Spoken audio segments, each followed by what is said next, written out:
बरेचदा मसाल्याचा खूप त्रास होतो, पण जर तुम्ही या पद्धतीने भाजी बनवली तर तुम्हाला मसाला खाल्ल्यावरती त्रास होणार नाही, शिवाय चवीला सुद्धा भन्नाट लागते आणि कलरसुद्धा तुम्ही बघू शकता किती सुंदर आलेला आहे भाजीचा।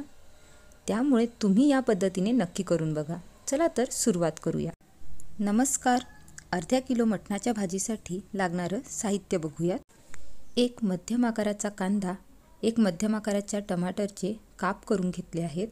त्यानंतर मेथी स्वच्छ धुवून घेतली आहे, एक मूठभर मेथी, 7 ते 8 पालकाचे पानं, त्यानंतर मूठभर कोथिंबीर आणि मूठभर पुदिना घेतला आहे।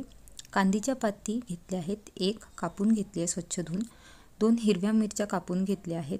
त्यानंतर एक कांदा मध्यम आकाराचा, त्याचे 2 वेगवेगळे भाग केले आहेत आणि कापून घेतले आहेत आणि खोबऱ्याचे 7 ते 8 तुकडे करून घेतले। खड्या मसाल्यांमध्ये 1 चमचा खसखस, 1 तेजपान, 7 ते 8 दालचिनीचे तुकडे, 1 चमचा धने, 1 चमचा जिरं, 1 मोठी विलायची, 2 लहान विलायच्या, 2 लवंगा, 3 ते 4 मिरे, जायपत्री 1, 2 लाल मिरच्या सुकलेल्या, डाळ्या आणि 1 बाजा घेतलाय। तुमच्याकडे असणारे खडे मसाले सुद्धा तुम्ही टाकू शकता आणि कमी जास्त प्रमाण सुद्धा करू शकता। एका बाजूला कुकरमध्ये अर्धा किलो मटण स्वच्छ धुवून त्यामध्ये थोडं बुडेल एवढं पाणी टाकलं आहे।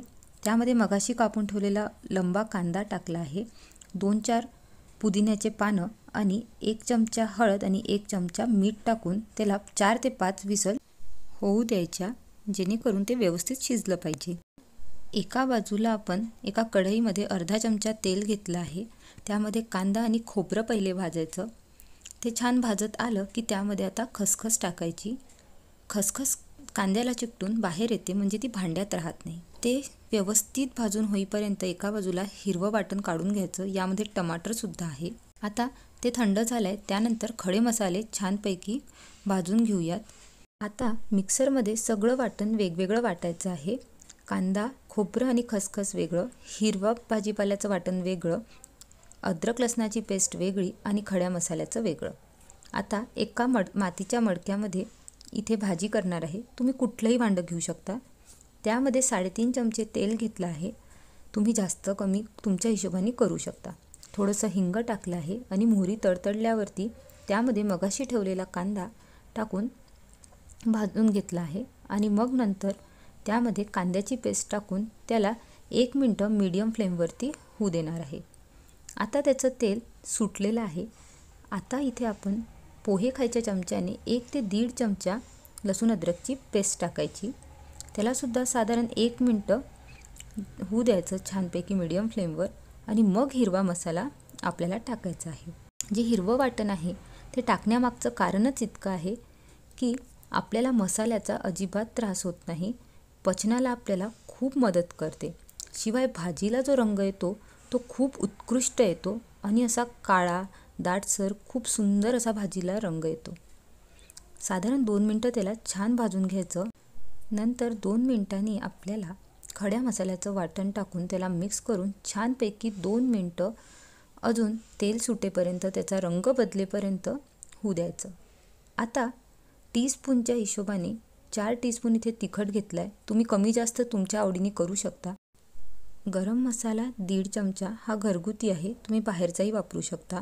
हळद 1 टीस्पून आणि 2 टीस्पून एवढं मी मीठ टाकलं आहे। काळा मसाला असेल तर तो तुम्ही अर्धा टीस्पून नक्की टाका।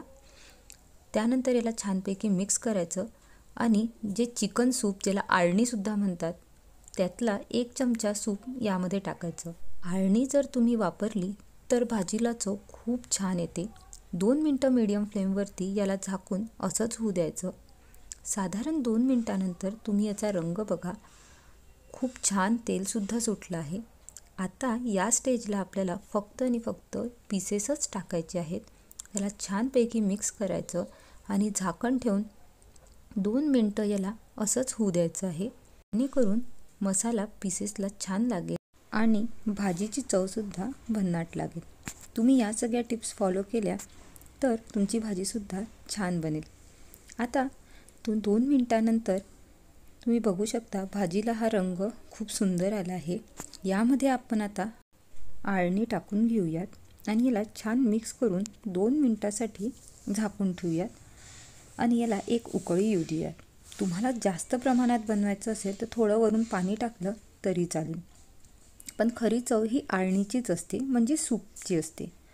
आता यामध्ये कोथिंबीर टाकूयात आणि वरून मिक्स करून याला झाकण ठेवून 1 मिनिट ठेवूया. गॅसची फ्लेम ऑफ आहे आणि मातीचं मडकं असल्यामुळे उकळ येत आहे. उकळ शांत झाल्यावर रस्स्याचा रंग बघा किती सुंदर आलेला आहे.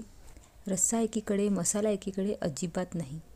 खूप सुंदर चव लागते. त्याला पोळी किंवा भाकरीसोबत सुद्धा खाऊ शकता आणि मसाल्याचा त्रास सुद्धा होणार नाही. व्हिडिओ आवडला तर लाईक, शेअर आणि सबस्क्राईब नक्की करा. नमस्कार.